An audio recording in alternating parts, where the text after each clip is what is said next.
Media پہ government کے actions کے حوالے سے ڈسکس ہو رہی ہو تو اس پہ آپ کی بھی کچھ تجاویز لی جائیں اور اپنا بھی مدعا بیان کیا جائے.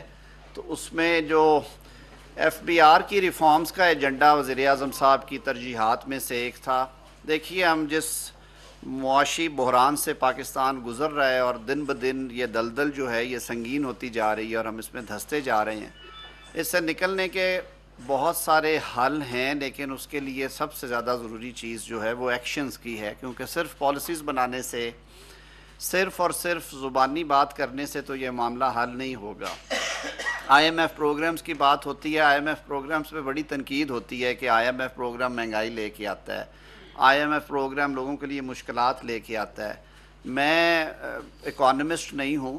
لیکن جو تھوڑا عرصہ ان میٹنگز کا حصہ رہا ہوں یا بطور پاکستانی کے جو میں محسوس کرتا ہوں یہ کہ آئی ایم ایف ہمیں کیا کہتا ہے. آئی ایم ایف کہتا ہے کہ آپ ٹیکس چوری روکیں. آئی ایم ایف کہتا ہے کہ آپ اپنی ٹیکس بیس کو براڈن کریں، جو لوگ ٹیکس نہیں دے رہے اور انہیں دینا چاہیے، جو کروڑوں کما رہے ہیں اور وہ ٹیکس نیٹ میں ہے ہی نہیں، آپ ان سے ٹیکس وصول کریں تاکہ وہ غریب آدمی پہ خرچ ہو سکے. آئی ایم ایف کہتا ہے کہ آپ بجلی کی چوری روکیں تاکہ عام آدمی پہ بجلی کے بلوں کا بوجھ کم ہو، کیونکہ لائن لاسز کے نام پہ پھر وہ کنورٹ ہو جاتے ہیں. آئی ایم ایف کہتا ہے کہ آپ اپنے محکموں کی جو گورننس ہیں وہ بہتر کریں تاکہ عوام تک کام کی ڈلیوری صحیح جائے اور جو غیر ضروری اخراجات ہیں ان پہ کنٹرول کریں. تو میرے خیال میں یہ باتیں ہمیں بحیثیت حکومت، بحیثیت قوم خود کرنی چاہیے. تو وزیر اعظم صاحب نے اسی پروگرام کو سامنے رکھتے ہوئے ایف بی آر میں اصلاحات کا بیڑا اٹھایا، اور میں سمجھتا ہوں کہ پچھلے 7 ہفتے میں جب سے انہوں نے حکومت سنبھالی ہے، اب تقریباً 2 ماہ ہو جائیں گے، لیکن کیبنٹ کی تشکیل میں کچھ دن لگے تھے. اگر انہوں نے انفرادی کسی محکمے کی میٹنگز سب سے زیادہ لی ہیں سیکٹورل ریفارمز کے حوالے سے تو وہ ایف بی آر ریلیٹڈ ہے.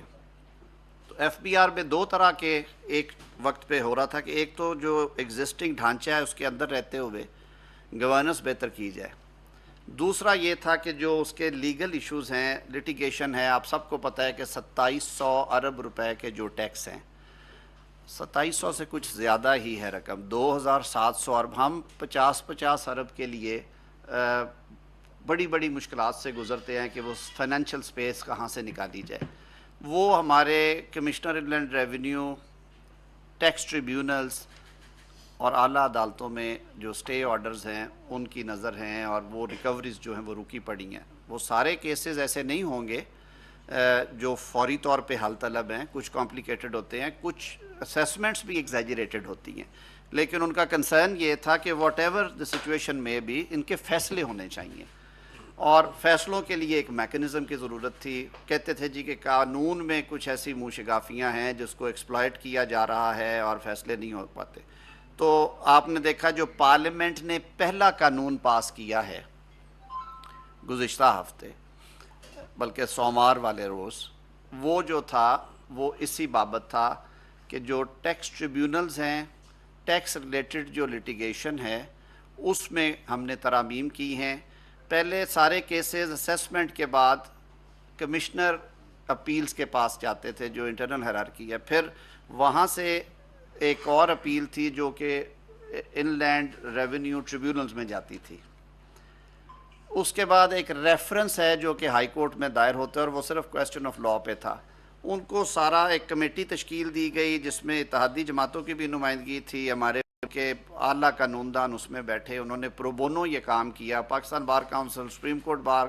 ایسوسی ایشن، پاکستان ٹیکس بار کونسل کو بھی اس میں شریک کیا گیا، اور ہم نے وہ 4 ہفتے میں جو ترامیم تھی تیار کی، پارلیمنٹ نے انہیں منظور کیا ہے. اب اس طرح سے ہے کہ تقریباً 2 کروڑ تک کی جو ٹیکس لائبلٹی ہے اس کی اپیلیں کمشنر انکم ٹیکس کے پاس جائیں گی، یا سیلز ٹیکس کے میٹرز ان کے پاس کمشنر لیول پہ. اس سے اوپر والی اماؤنٹ جو ہے وہ ٹریبیونلز میں جائے گی. ٹریبیونلز میں جوڈیشل ممبرز کا جو تعیناتی کا اختیار تھا وہ وزیر اعظم کا کلی اختیار تھا. وہ اختیار وزیر اعظم نے کہا ہے نئے ڈسپنسیشن میں انہوں نے چھوڑا ہے. انہوں نے کہا یہ اوپن میرٹ پہ اور کمپٹیشن کے ذریعے ہونا چاہیے. اس میں ہم پرسکرائب کر رہے ہیں مینرز. ٹیسٹنگ ایجنسی ہے، کوئی ریپیوٹڈ یونیورسٹی کا لکھا گیا اس میں، یا کوئی بھی اس لیول کی، وہ لامز ہو، وہ آئی بی اے ہو، وہ ناسٹ ہو، کوئی اور ایسا ادارہ ہو، وہ کریں گے. اور پھر انہوں نے ایک انڈیپینڈنٹ سلیکشن کمیٹی جو ہے ہیڈڈ بائی ریٹائرڈ جج آف سپریم کورٹ، اس کا کانسیپٹ دیا ہے اس میں، اور تاکہ وزیر اعظم کا سیاسی حوالے سے اس میں کوئی عمل دخل نہ ہو، تو انہوں نے خود یہ اختیار چھوڑا کہ اگر ہم درست کرنا چاہتے ہیں تو اپنے گھر سے شروع کریں۔ اس پہ سر پہلے 3 سال کے لیے اپوائنٹمنٹس پولیٹیکل بن جاتی تھیں، پھر لوگ دوبارہ اپوائنٹمنٹ لینے کے لیے بھاگ دوڑ ہوتی تھی، اس کو ہم نے ایج کے ساتھ بریکٹ کر دیا ہے 60-62 کے ساتھ، لیکن ساتھ میں پرفارمنس ریویو کمیٹی اسی طرح کی ایک تشکیل دے دی ہے جو کہ ریٹائرڈ جج کی سربراہی میں ہوگی، اور اس میں ٹیکنوکریٹس ہوں گے جو ہر ممبر کی جو پرفارمنس ہے عدالتی کام کی وہ دیکھ کے ان کے ایکسٹینشن کی رپورٹ کریں گے، یا ان کو کہیں گے کہ جی بہت شکریہ، خزانہ آپ کا بوجھ نہیں اٹھا سکتا، آپ کوئی اور کام کریں۔ تو یہ اچھی چیزیں ہیں، اچھی شروعات ہے، اور میں مبارکباد پیش کرتا ہوں پاکستان کی پارلیمان کو کہ انہوں نے تعاون کیا، اس پہ ڈیبیٹ بھی ہوئی، شور بھی مچا آپ کے سامنے، ہم نے 10 دن دیے پورے، قومی اسمبلی میں لے کرنے کے بعد سینٹ میں لے کے گئے، ممبرز کے ٹیبلز پہ کاپیز تھیں، کچھ لوگوں نے تجاویز دی، سینٹ نے کچھ ریکمنڈیشنز دی، فاروق نائک صاحب اور علی ظفر صاحب کی طرف سے آئی تھیں، ان پہ بھی ہم نے غور کیا، ان کو شامل کیا ہے۔ تو یہ تو ایک بیک گراؤنڈ تھی۔ دوسرا بہت زیادہ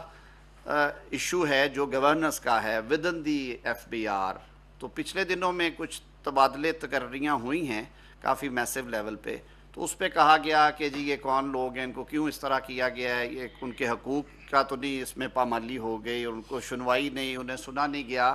پہلی بات تو یہ ہے کہ وہ کوئی سٹگما نہیں ہے کسی کو کسی چارج کے اوپر، یہ ساری ازمپشنز ہیں، کسی چارج پہ کہ کوئی رشوت لیتا پکڑا گیا ہے یا نہیں لیتا پکڑا گیا، اس پہ نہیں بدلا گیا۔ کسٹم سروس کی جو تبادلے ہوئے ہیں بڑے سکیل کے اوپر، یہ سلسلہ اوپر سے شروع ہوا ہے، یہ نیچے تک جائے گا، یہ بھی اسی کیمپین کا حصہ ہے کہ لوگوں کی استعداد دیکھتے ہوئے، لوگوں کی کیپیسٹی دیکھتے ہوئے ان کی پوسٹنگ ڈیسائیڈ کی جائیں، اور اس کے لیے پرائم منسٹر صاحب نے بڑی ایک جامع ایکسرسائز کروائی محکمے سے، اور اس کے ساتھ انہوں نے جو جس حد تک پرائم منسٹر صاحب کی اپنی انپٹ تھی محکموں سے وہ لی، جو لوگوں کی شکایات تھیں ان کو سامنے رکھا، اس میں کچھ رپورٹس کا بھی عمل دخل ہوگا، لیکن اس کے اوپر کوئی ڈسپلنری پروسیڈنگز والی یہ ٹرانسفرز نہیں ہیں،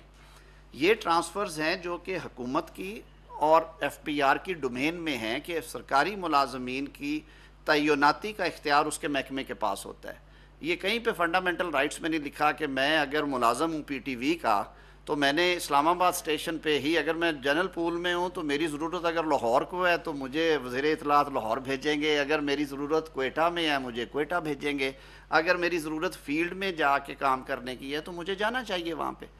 تو یہ بھی اسی قسم کے تبادلے ہیں، اس میں کوئی یہ امپریشن کہ یہ کوئی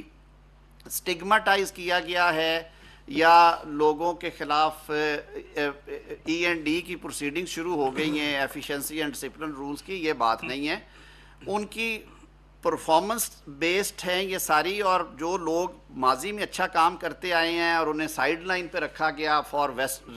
سرٹن ریزنز یا ویسٹڈ انٹرسٹ کی وجہ سے انہیں موقع دیا گیا ہے، وہ جن کی یوں سمجھ لیں کہ کوئی سفارش میں کمی ہو یا اس طرح کا، تو انہوں نے فری ہینڈ دیا ایف بی آر کو کہ آپ میرٹ بیسڈ پوسٹنگ ٹرانسفر کریں اور پرفارمنس چاہیے مجھے محکمے سے۔ آپ سب کو پتہ ہے کہ ڈیوٹیز میں ہیرا پھیری، انڈر ویلویشن، سمگلنگ، یہ سارے ایشوز ہمارے ہیں، ٹیکس چوری ہمارا ایشو ہے، انکم ٹیکس نہ دینا ہمارا ایشو ہے، کم انکم ٹیکس دینا ہمارا ایشو ہے۔ اب ساری چیزیں محکموں نے ایڈریس کرنی ہیں، اس کے لیے با یک جنبش قلم آپ کلیریکل سٹاف سے لے کے ڈائریکٹر جنرل تک یا چیف کمشنرز تک یا چیف کلیکٹرز تک تو چینج نہیں کرتے۔ وہ کہتے ہیں نا کہ آپ اگر اوپر سے شروع کریں گے تو آپ کی نیت بھی نظر آئے گی کہ آپ اصلاح چاہتے ہیں کہ اگر the man of the at the top ٹھیک بیٹھا ہے تو یہ توقع کی جا سکتی ہے کہ اس کا ٹرکل ڈاؤن افیکٹ آئے گا، نیچے تک چیزیں جائیں گی، تو اسی لیے اوپر سے شروع کیا گیا اور یہ سلسلہ جاری رہے گا، لیکن ریسٹ ایشور کہ کوئی زیادتی نہیں ہوگی۔ پوسٹنگ ٹرانسفر میں سروس لاز بڑے کلیئر ہیں کہ پوسٹنگ ٹرانسفر کوئی ویسٹڈ رائٹ نہیں ہے، ایون پروموشن بھی فٹنس پہ اور پرفارمنس پہ ہوتی ہے، اس میں بھی لاء میں یہی لکھا ہے۔ تو اس پہ اگر کوئی اعتراض ہے، کل سنا تھا اخبارات کے ذریعے کہ جو آفیسرز ایسوسی ایشن انہوں نے اپنے تحفظات سے آگاہ کیا، ضرور جہاں کہیں پہ کوئی ہارڈ شپ ہے اس کو محکمہ ایگزامن کر سکتا ہے، لیکن اس قسم کی کسی ایکٹیویٹی کی اس لیے ضرورت نہیں ہے کہ اس ساری ایکسرسائز میں کوئی ایسا ایکشن جو کسی کو داغدار کرتا ہو بغیر ٹرائل کے یا بغیر پروسیڈنگ سے، وزیر اعظم صاحب اس پہ یقین نہیں رکھتے. کسی شخص کو کرپٹ ڈکلیئر کرنا جو ہے وہ ایک لیگل پروسیس کے ذریعے ہی ممکن ہوتا ہے، کسی کی طرف انگلی اٹھا دینے سے وہ نہیں ہوتا. لیکن یہ اختیار حکومت کا اور محکموں کا ہے اور رہے گا under the present scheme of law کہ پوسٹنگ ٹرانسفرز محکمے کی ثوابدید ہوتی ہے کہ کون سا آفیسر اسے کس جگہ پہ چاہیے، اور پھر روٹیشن پالیسیز ہوتی ہیں کہ ایک جگہ پہ اگر ایک ہی بندہ 3 4 پوسٹنگز کر چکا ہے تو اس سے ایک خدشات پیدا ہوتے ہیں، شبہات پیدا ہوتے ہیں. ان کو ختم کرنے کے لیے یہ ساری ایکسرسائز کی گئی. اور وزیر اعظم صاحب کا یہ عزم ہے کہ جو ہماری معاشی بحالی ہے اس میں ایف بی آر کا بہت بڑا رول ہے. ایف بی آر کی ڈیجیٹائزیشن اسی کا حصہ ہے، اس کی ری ویمپنگ اسی کا حصہ ہے، قوانین میں ترامیم اسی کا حصہ ہیں. اور انشاءاللہ العزیز ہم اس عزم اور اس دعا کے ساتھ آگے بڑھ رہے ہیں کہ آنے والا جو معاشی سال ہے 1 جولائی سے شروع ہوگا، پاکستان میں ٹیکس کے نظام میں، ریکوریز میں، ٹیکس نیٹ کو بڑھانے کے حوالے سے، اس میں تفاوتیں ختم کرنے سے، ٹیکس پیئر کی مشکلات دور کرنے سے. ایک زیادتی یہ ہے کہ اس کو چھٹی نہ ملی جس نے سبق یاد کیا کہ جو ٹیکس دے رہے ہیں سارا زور انہیں پہ آ جاتا ہے. تو اس پہ بھی پرائم منسٹر صاحب بڑے کلیئر ہے اور ان کی کابینہ میں یہ ڈسکشنز ہوئی ہیں کہ ہمیں ٹیکس بیس کو براڈن کرنا ہے. جو پہلے دے رہے ہیں آپ انہی سے لیے، سیلریڈ کلاس ہے ان کو پہلے ٹیکس دے کے وہ جا رہے ہیں، آپ کہیں جی نہیں آپ اسے اور لینا ہے، یہ نہیں ہوگا. اس کو براڈن کریں. بلکہ اگر قوم ٹیکس دینا شروع کر دے، ہمارا بیس بڑا ہوگا، پول بڑا ہوگا، تو شاید ٹیکس لیبز بھی نیچے آئیں گی. اس کی وجہ سے ظاہر ہے آج اگر ہم 10,000 ارب اکٹھا کر رہے ہیں جو کہ tax to G D P ratio کے حوالے سے بہت نیچے ہے، میں فگرز نہیں دوں گا بیکاز یہ فائنانس منسٹر صاحب کا کام ہے، لیکن یہ ضرور کہوں گا کہ اگر ہم 10 کی بجائے 14,000 یا 15,000 جب کلیکٹ کریں گے تو پھر ساروں سے بوجھ تھوڑا سا نیچے بھی آئے گا اور پاکستان کی ضرورت مند اور غریب عوام تک یہ پیسہ پہنچے گا، جو کہ ماڈرن پالیٹیز میں یہ ٹیکس نظام کا سب سے بڑا خاصہ ہے. بہت شکریہ جی. تھینک یو جی. میں حال ہی میں وزیر اعظم صاحب کا کامیاب دورہ سعودی عرب ہوا اور وہ پاکستان ایک کامیاب دورے کے بعد تشریف لائے. دہائیوں میں اتنا کامیاب دورہ سعودی عرب کا نہیں دیکھا گیا، اور سعودی وزراء کے ساتھ جو میٹنگز کا سلسلہ تھا وہ 2 دن جاری رہا. ان کے فائنانس کے منسٹر، ان کے انڈسٹریز کے منسٹر، ان کے انویسٹمنٹ کے منسٹر، ان کے انرجی کے منسٹر، ان کے کلائمیٹ کے منسٹر، ان کی اکانومی اینڈ پلاننگ کے منسٹر، ان کی جو Saudi Pakistan supreme coordination council ہے اس کے adviser to the royal court, central bank of Saudi Arabia کے پریزیڈنٹ،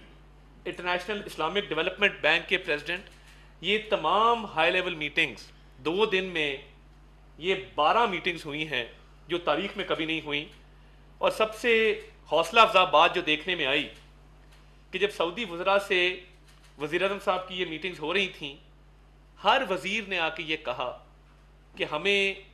سعودی ولی عہد عزت مآب جناب محمد بن سلمان صاحب کا یہ حکم ہے کہ ہم نے پاکستان کے لیے ایفرٹ کرنی ہے، پاکستان کے ساتھ تعاون کرنا ہے، اور ہم آپ کے پاس آئے ہیں کہ ہم پاکستان میں سرمایہ کاری کے حوالے سے جو کردار ادا کر سکیں گے ہم کریں گے. یہ بہت بڑی پیش رفت ہے. اور 1 ماہ کے اندر وزیر اعظم کی سعودی ولی عہد سے 2 ملاقاتیں جو ہیں، ایک رمضان شریف میں ہوئی، ایک ابھی ہوئی. اور میں سمجھتا ہوں کہ اس کامیاب دورے کے نتیجے میں آپ دیکھیے کہ پچھلی دفعہ جب سعودی عرب گئے تھے وزیر اعظم، اور تب ایک جوائنٹ کمیونیکے بھی ایشو کیا گیا، اور اس کے فوراً بعد عید کے فوراً بعد سعودی وزیر خزانہ متعلقہ وزراء کے ساتھ پاکستان آئے اور سرمایہ کاری کے حوالے سے خاصی پیش رفت ہوئی اور بات چیت ہوئی. اب مجھے بڑی مسرت ہے یہ بات کرتے ہوئے کہ اب ہمارے دورہ سعودی عرب کے فوراً بعد اگلے چند ہی روز میں، میں چند روز کہہ رہا ہوں، چند ہی روز میں سعودی بزنس مینوں کا ایک بہت بڑا ڈیلیگیشن، کاروباری شخصیات کا، جو بڑی بڑی سعودی کمپنیز ہیں ان کا ایک بہت ہائی پاور ڈیلیگیشن اگلے چند روز میں اسلام آباد آ رہا ہے. اور وہ نجی سیکٹر کی جو سرمایہ کاری ہے پاکستان میں اس پر بڑا جامع پروگرام مرتب کیا گیا ہے. اور جب وزیر اعظم نے سعودی ولی عہد سے بھی ملاقات کی تو ان کا شکریہ ادا کیا کہ ان کے وزراء نے سعودی ولی عہد کی ہدایت پر جو جامع پروگرام مرتب کیے ہیں ہر شعبے کے اندر، وہ توانائی کا شعبہ ہو، وہ زراعت کا شعبہ ہو، وہ انفارمیشن ٹیکنالوجی کا شعبہ ہو، وہ معدنیات کا شعبہ ہو، ان تمام شعبہ جات کے اندر جو جامع پروگرام مرتب کیا گیا ہے، اور یہ ایک میں سمجھتا ہوں کہ ایک نیا موڑ ہے پاک سعودی تعلقات کے اندر، اور ہماری یہ ایک نیا آغاز ہے، اور یہ ہماری معیشت کو اس سے جو فائدہ ہوگا وہ آپ آنے والے چند ماہ کے اندر دیکھیں گے کہ معیشت مزید مستحکم ہوگی، اور ایسا تاریخی دورہ جس کے اندر جس کے اب نتائج آنا شروع ہو گئے ہیں، جس کے اثرات نظر آ رہے ہیں کہ ایک ماہ کے قلیل عرصے کے اندر اتنے وفود کا آنا اور جانا، میں سمجھتا ہوں کہ یہ پاکستان کے لیے ایک بہت مثبت قدم ہے، اور یہ حکومت پاکستان کی وزیر اعظم شہباز شریف کی کامیاب خارجہ پالیسی کا ایک نتیجہ ہے، اور جو سعودی کاروباری شخصیات کا وفد آ رہا ہے، وزیر اعظم صاحب کی ہدایت پر بھرپور تیاری کی جا رہی ہے، اور وہ جو پاکستان میں قیام کریں گے اس دوران مزید پیش رفت ہوگی، اور یہ وفود کا آنا اور یہاں سے وفود کا جانا یہ سلسلہ جاری رہے گا۔ اور وزیر اعظم صاحب کے ساتھ یہاں سے جو وزراء گئے، ایک دن پہلے پہنچے، جس میں وزیر پیٹرولیم جناب مصدق ملک صاحب، وزیر کامرس جناب جام کمال صاحب، وزیر توانائی جناب سردار اویس لغاری صاحب، SIFC کے افسران، یہ سارے وزیر اعظم صاحب سے ایک دن پہلے پہنچے اور ایک دن بعد واپس تشریف لائے۔ انہوں نے سائیڈ لائن میٹنگز کی، اور وہاں پر بھرپور جو ہے سرمایہ کاری کے حوالے سے، معیشت کے استحکام کے حوالے سے حکمت عملی بنائی، اور یہ بڑا تیزی سے کام آگے چل رہا ہے، اور انشاءاللہ تعالیٰ آپ دیکھیں گے کہ اس کا ایک بڑا مثبت نتیجہ نکلے گا۔ اور میں یہاں کامیاب فارن پالیسی کی جہاں بات کی، تو پچھلے چند دنوں میں ڈومیسٹکلی میں بات کروں گا، ایک سوشل میڈیا پہ کیمپین دیکھنے میں آئی جس میں کچھ میڈیا کے سیگمنٹس نے، کچھ انٹیلیجنسیا، ایکڈیمیا، انہوں نے یہ مطالبہ رکھا کہ جو آن لائن ہراسمنٹ ہے، وہ چاہے ویمن ہراسمنٹ ہو، خواتین کو ہراساں کیا جانا ہو، وہ چاہے پورنوگرافی ہو، چائلڈ پورنوگرافی ہو، وہ چاہے چائلڈ رائٹس کی پروٹیکشن ہو، وہ چاہے پروٹیکشن فرام ابیوز ہو، وہ فیک اور پروپیگنڈا بیسڈ نیوز جو سوشل میڈیا کے ذریعے فلوٹ کی جاتی ہے، جس سے لوگوں کی عزتیں اچھالی جاتی ہیں، تو یہ کیمپین دیکھنے میں آئی، اور ایک ٹرینڈ میری نظر سے گزرا، اس میں کچھ اینکرز نے بھی اپنی ویڈیوز پوسٹ کی، اور یہ مطالبہ رکھا گیا کہ کوئی نہ کوئی میکنزم ایسا ہونا چاہیے جس کے تحت کوئی ایسی اتھارٹی ہو جو حقوق کا تحفظ کرے۔ دیکھیے زمانہ آگے بڑھ گیا ہے، کسی کی حقوق کی پامالی ہوتی ہے تو ڈیجیٹل رائٹس کی وائلیشن کے اوپر ہمارے پاس کیا میکنزم ہے؟ میکنزم ایک ہی ہے، وہ ہے FIA کا سائبر ونگ۔ اب FIA بنا تھا وائٹ کالر کرائم کو ڈیل کرنے کے لیے، FIA بنا تھا اسپیشل لا کے تحت اسپیشلائز کرائمز کو ڈیل کرنے کے لیے۔ FIA کی یہ ایکسپرٹیز نہیں ہے کہ وہ سائبر کرائم کو ڈیل کریں یا وہ ڈیجیٹل رائٹس کی پروٹیکشن کریں۔ اب میں تو یہ میڈیا کو بھی اور دیگر جو ہمارے سول سوسائٹی ہے، انٹیلیجنسیا ہے، ایکڈیمیا ہے، میں ان کو گزارش کرنا چاہتا ہوں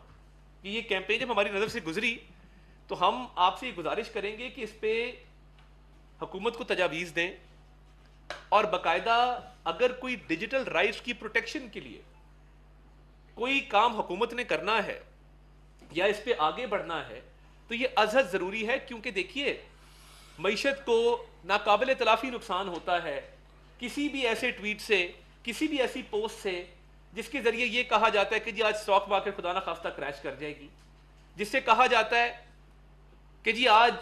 پاکستان کو فلاں جو ہے وہ نقصان ہونے جا رہا ہے۔ حالانکہ آپ دیکھیں جب سے یہ حکومت آئی ہے، میں نے تو بلومبرگ ہو، عالمی جو مالیاتی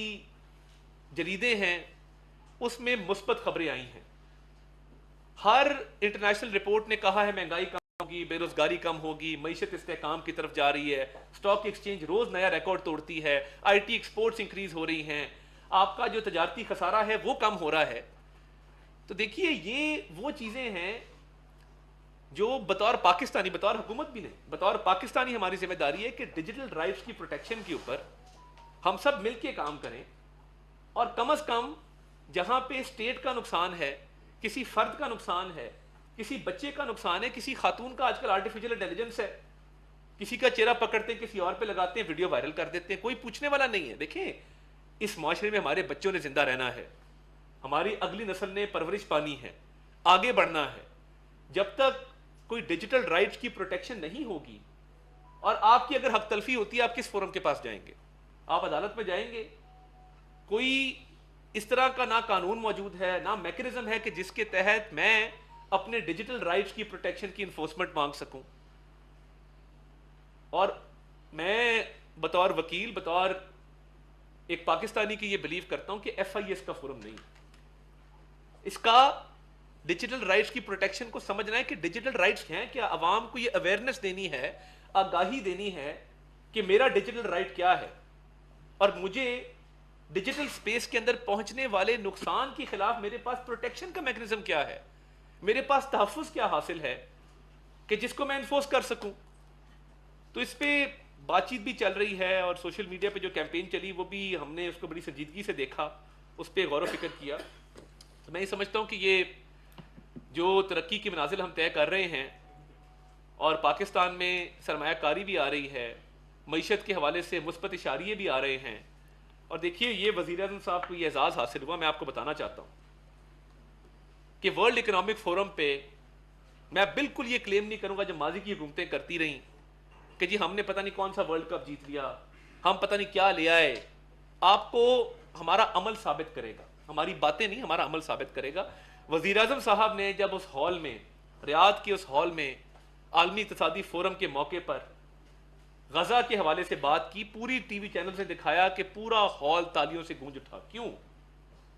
کیونکہ پاکستان کا وزیر اعظم وہاں پہ غزہ کے حوالے سے بات کرتا ہے اور کہتا ہے کہ غزہ میں امن کے بغیر دنیا میں امن قائم نہیں ہو سکتا.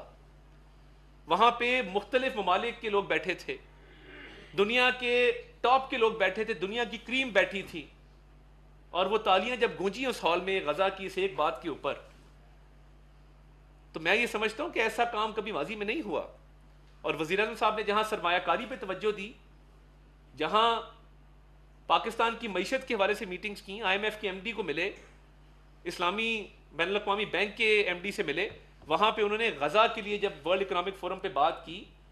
تو ہم پاکستانیوں کا سر فخر سے بلند ہوا کہ ہمارا وزیر اعظم ایسا وزیر اعظم ہے جس نے غزہ کی بات ایک عالمی فورم کے اوپر اٹھائی ہے. تو میں سمجھتا ہوں کہ یہ حکومت کی کامیاب پالیسیاں ہیں جن کا تسلسل آپ کو نظر آئے گا، اور آتے جاتے وفود، سرمایہ کار، بزنس مین، بزنس انوائرمنٹ بھی بہتر ہوگا. اور وزیر اعظم صاحب نے حال ہی میں اس پہ سوال آنا ہے تو میں پہلے اس کو ایڈریس کر دوں. پاسکو کے تحت جو ویٹ پروکیورمنٹ کا ہدف بڑھایا ہے ذمہ دار کو، کسان کو آسانی دینے کے لیے، اس پہ بھی ان کی میٹنگز جاری ہیں، اور وفاقی حکومت نے وہ ٹارگٹ یہ سمجھتے بوجھتے ہوئے بڑھایا ہے کہ ہماری رورل اکانومی، کسان کی بہت کنٹریبیوشن ہے اس کے اندر، اور اس کی حق تلفی نہیں ہونی چاہیے. بہت شکریہ. ثناء اللہ صاحب ڈاؤن سے. سر شکریہ. سر آج جو آپ نے وہ پروٹیکشن کی بات کی، اس پہ آرمی چیف نے بھی بات کی ہے. اگر آپ نے اسپیچ سنی، آرٹیکل 19 کا انہوں نے ذکر کیا ہے. انہوں نے کہا سارے جو آزادی تو ہے اس میں، لیکن اس میں کچھ قیود بھی ہیں، اور آئین کا بھی انہوں نے بات کی ہے کہ ہمیں اپنے آئین کا جو حدود ہے وہ پتہ ہے، باقیوں کو بھی اس کا خیال ہے. تو اس کا بتا دیں کیا مطلب ہے، خاص کر آرٹیکل 19 کے حوالے سے جو بات ہے. میرے خیال میں صاحب آپ جیسی جو شخصیت ہے جو کہ آئین سے اور صحافت سے جڑے ہوئے ہیں، یہ کوئی بات ڈھکی چھپی نہیں ہے. یہ ہر پاکستانی کو، اور خاص طور پہ جو ذمہ دار سرکاری عہدے پہ ہے، انہیں یہ بات ضرور کرنی چاہیے کہ فریڈم آف ایکسپریشن جو ہے وہ پروٹیکٹ ہونا چاہیے. لیکن ظاہر ہے جو فریمرز آف کانسٹیٹیوشن نے جس وقت آئین بنایا تھا، اور یہ پاکستان میں نہیں ہے، دنیا کے ہر ملک میں جتنا بھی کھلا ڈلا معاشرہ ہے، وہاں پہ یہ کچھ قدغنے ہیں کہ آپ نے اسٹیٹ سیکیورٹی کے حوالے سے نہیں بات کرنی، آئیڈیالوجی ہے جو آپ کی فاؤنڈیشن ہے قومیت کی، اس کے حوالے سے حدود کیا ہیں، عدلیہ پہ کس حد تک آپ بات کر سکتے ہیں. ہمارے یہاں انفارچونیٹلی یہ ہے نا جی کہ ہم نے لمٹس چھوڑ دی ہیں، اور پھر ہم اس خوف کی وجہ سے کہ ہم پہ یہ فتویٰ نہ لگ جائے کہ ہم اظہار آزادی رائے پہ کوئی قدغن لگانا چاہتے ہیں اور ولن کے طور پہ پیش نہ ہو جائیں. ہم کرتے بھی کچھ نہیں ہیں. میں نے پچھلے دنوں آسما جہانگیر کانفرنس میں یہ بات کی. وہاں پہ ہمارے مختلف ممالک کے سفراء بھی تھے, سول سوسائٹی کی بڑی نمائندگی تھی, بار کے لیڈرز تھے, سپریم کورٹ کے سینئر پیونی جج تھے. میں نے کہا کہ اب یہ ایک نئی چیز ہے جو ڈیجیٹل رائٹس کی بات جب ہوتی ہے. دیکھیے پہلے اگر کسی کو اکسانا, بھڑکانا, کسی کو دھمکانا تھا وہ آپ آمنے سامنے کرتے تھے.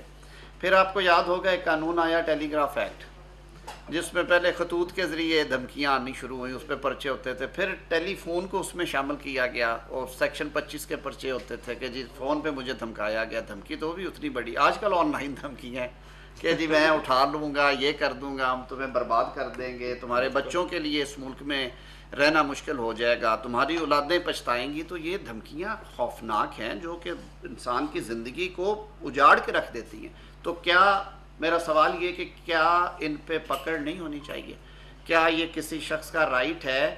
میرا یہ رائٹ ہے کہ میں عطا اللہ کو کہوں کہ عطا اللہ اگر تم نے یہ کام کیا تو تمہاری نسلیں جو ہیں وہ ختم کر دی جائیں گی. مجھے یہ کوئی رائٹ نہیں ہے, مجھے نہ یہ آئین اختیار دیتا نہ قانون دیتا ہے. اب اس میں قانونی مشکافی یہ ہے کہ کیونکہ وہ آپ کو آمنے سامنے بیٹھ کے نہیں کر رہا, آن لائن ہے, تو اس کو ثابت کیسے کرنا ہے, اس کے کنٹینٹ کیسے ہونے ہیں. آپ کی جگہ پہ کوئی اور تو نہیں کر رہا, آپ کو بھی تو پروٹیکشن ہونی چاہیے. میرا فیک اکاؤنٹ بنا کے اگر کوئی ثناء اللہ صاحب کو لائن کر دے اور میں شام کو جا کے معافی مانگ لوں ثناء اللہ صاحب سے کہ ثناء اللہ صاحب معافی چاہتا ہوں, تو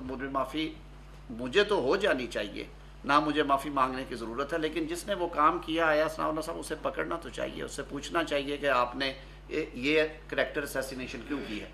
دنیا کے ممالک نے یہ کام کر لیا ہے, ہمارے ریجن میں یہ کام ہو چکا ہے, بھارت میں یہ کام ہو چکا ہے, بنگلہ دیش کا ماڈل ہمارے سامنے ہے, سری لنکا کا ہم نے پچھلے دور میں اس پہ کوئی 8 مہینے کام کیا تھا. ہم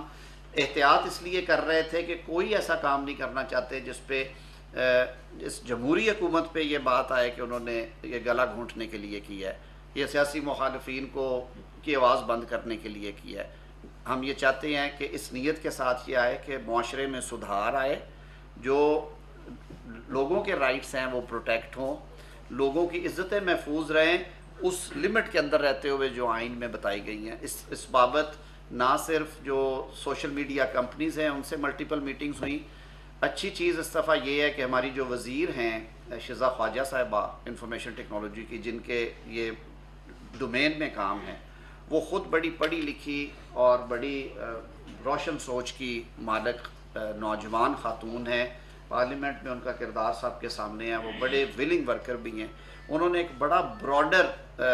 دوبارہ سلسلہ کھولا ہے. وہ ہمیں بھی بلاتی ہیں لیگل سائڈ سے انپٹ لینے کے لیے, انفارمیشن منسٹری سے بھی لوگ جاتے ہیں, لیکن انہوں نے نان گورنمنٹل آرگنائزیشنز, انہوں نے جو سوشل میڈیا پلیٹ فارمز ہیں ان سے, اور کمپیریٹیو سٹڈی بھی وہ کر رہی ہیں ساتھ ساتھ کہ ہمارے جیسے معاشروں نے اس مینس سے مقابلہ کیا. میں مینس اس لیے کہہ رہا ہوں کہ سوشل میڈیا کے پازیٹیو اینگلز ہیں, اب جو ڈسیمینیشن ہے, اسپریڈ ہے, وہ بہت کوئک ہو گئی اور بہت اچھی بات ہے. We are well informed people now. آج جو لوگ رہ رہے ہیں ہمیں فوری اطلاع پہنچ جاتی ہے. ابھی کوئی شخص کے مجھے اب میں تھوڑی دیر فون چیک کر رہا تھا, مجھے پتہ چلا ہے کہ وزیر اعلیٰ اور وزیر اعظم سابق پاکستان کے میاں نواز شریف صاحب حافظ آباد میرے علاقے گاؤں میں پہنچے ہیں کسی طرح سے. یہ بہت اچھی چیز ہے, ورنہ آپ پہلے اخبار میں دیکھتے تھے, ٹی وی میں دیکھتے تھے. لیکن اس کے ساتھ اس کی فلپ سائڈ یہ ہے کہ آپ نے اگر کسی کی کریکٹر اسیسینیشن کرنی ہے یا کسی پہ تہمت اور بہتان لگانا ہے تو آپ کو صرف ایک کلک کی ضرورت ہے. آپ نے اس طرح سے ایک ویڈیو ریکارڈ کرنی ہے اور پھر ایسے کر دینا ہے. اس کے بعد وہ تیر نکل گیا کمان سے, وہ 10 کروڑ تک جاتا ہے یا وہ 10 ارب تک جاتا ہے یا وہ 200 پہ کل ہو جاتا ہے, یہ آپ کے نصیب ہے. تو ان ساری چیزوں کو سامنے رکھتے ہوئے we need to have a balanced approach, اور بیلنسڈ اپروچ کے ساتھ جب آپ بیٹھیں گے لاز بنیں گے نا. اگر کوئی ادارہ قائم ہونا ہے, کوئی قانون سازی ہونی ہے تو وہ لا بنے گا, وہ رات کو نہیں بنے گا, وہ پارلیمنٹ میں آئے گا, پارلیمنٹ اس پہ دیکھے گی, اس کو کمیٹی بنے گی, آپ کے سامنے ڈیبیٹ ہوگا. جمہوریت کی خوبصورتی اور حسن یہ ہے. اور میں دوسری بات آخری یہ کہنا چاہوں گا کہ لاز جو ہیں وہ اسٹیگننٹ نہیں ہوتے, وہ فار ایور نہیں ہوتا. فار پوسٹیرٹی ہم ضرور کہتے ہیں, لیکن اس میں تبدیلی کی گنجائش ہوتی ہے. کوئی کمی بیشی رہ جاتی ہے, 2 مہینے بعد ایک اور ترمیم آتی ہے, پھر اسے ٹھیک کر لیا جاتا ہے. ہم نے ماضی میں بھی قوانین بنائے، پیکا شکا بنے، اس میں بڑی ترامیم آئیں، پھر لوگوں نے اس کو قبول کر لیا. تو یہ ایک نیک نیتی سے چلنا نہیں نہیں میرے بھائی نہیں نہیں دیکھیں، ایک تو آپ میرے بھائی ہیں، میرے لیے محترم ہیں.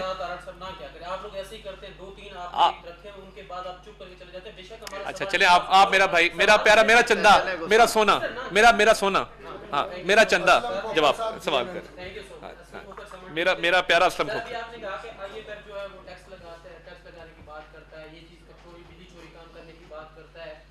وہ پیٹرول پہ ٹیکس لگانے کی بات کرتا ہے، گیس پہ ٹیکس لگانے کی بات کرتا ہے، لیکن آئی ایم ایف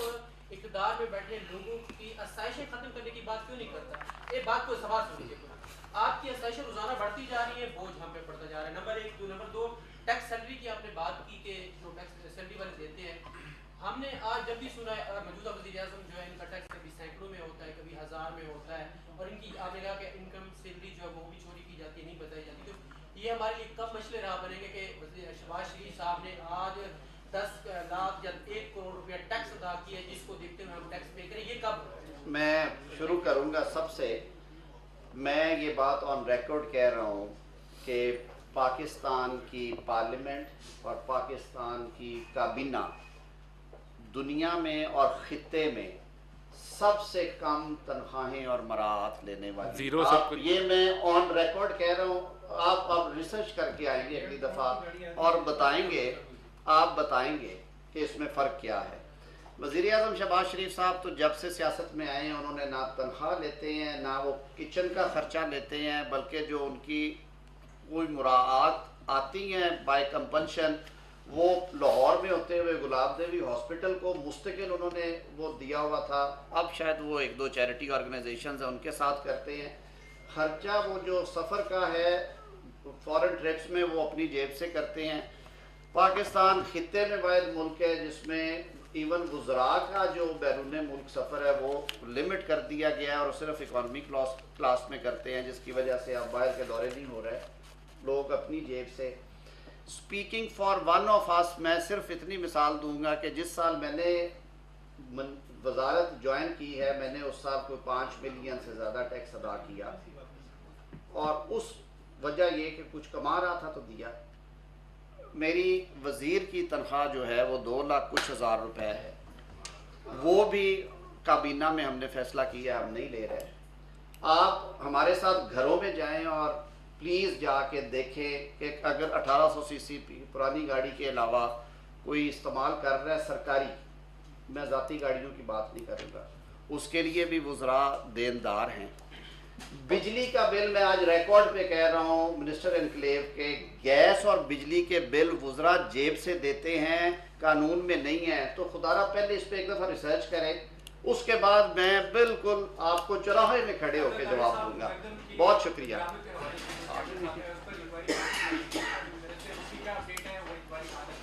دیکھیے اس پہ صرف ایسا کوئی معاملہ نہیں ہے. فی الحال صرف لاس کو منیمائز کرنے کے حوالے سے حکومت کوشش کر رہی ہے کہ اس لاس کو جتنا منیمائز کیا جا سکے وہ کریں گے. فردر کو اپڈیٹ ہوگی تو آپ کو آگاہ کر دیا جائے گا.